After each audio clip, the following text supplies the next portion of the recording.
نحمده ونصلي على رسوله الكريم. اعوذ باللہ من الشیطان الرجیم، بسم اللہ الرحمن الرحیم. ومن يتق الله يجعل له مخرجا ويرزقه من حيث لا يحتسب.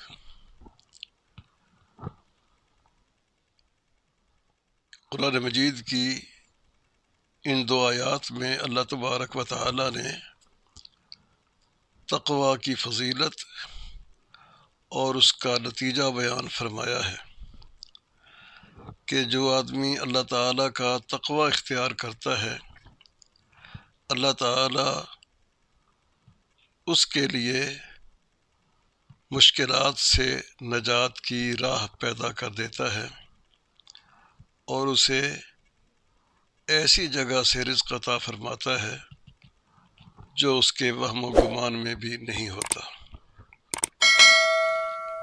یہ تقوی کا بہت ہی بہترین اور شاندار نتیجہ ہے.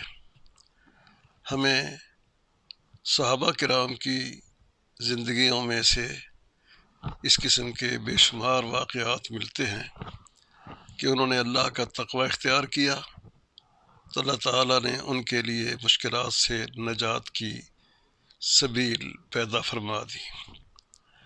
ایک صحابی ہیں سیدنا سفینہ رضی اللہ تعالی عنہ. وہ ایک دفعہ کسی کام کے لیے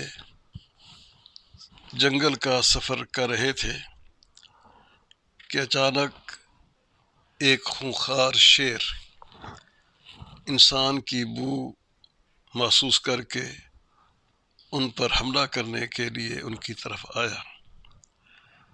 سیدنا سفینہ رضی اللہ تعالی عنہ نے شیر کو جب دیکھا کہ وہ ان پر حملہ کرنے کے لیے تیار ہے تو انہوں نے اسے کہا کہ خبردار، مجھ پر حملہ نہ کرنا، تو نہیں جانتا کہ میں محمد الرسول اللہ صلی اللہ علیہ وسلم کا غلام ہوں اور ان کا خادم ہوں.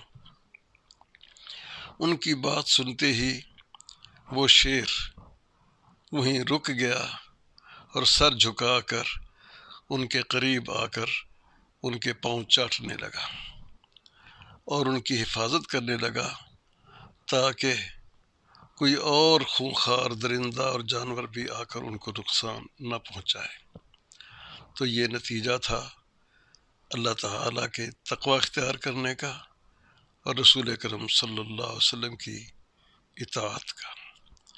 اسی طرح کا ایک اور واقعہ سیدنا عقبہ بن عامر رضی اللہ تعالیٰ عنہ کا ہے کہ وہ ایک لشکر کو لے کر کسی مہم پر گئے ہوئے تھے.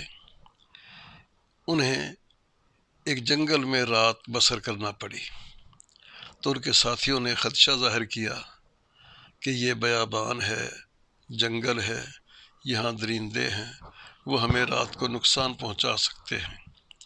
تو سیدنا عقبہ رضی اللہ تعالیٰ عنہ نے ایک بلند ٹیلے پر کھڑے ہو کر آواز دی اور اعلان کیا کہ اے جنگل کے درندوں، ہم محمد صلی اللہ علیہ وسلم کے ساتھی ہیں اور ان کے حکم سے ہم جہاد کے لیے نکلے ہوئے ہیں.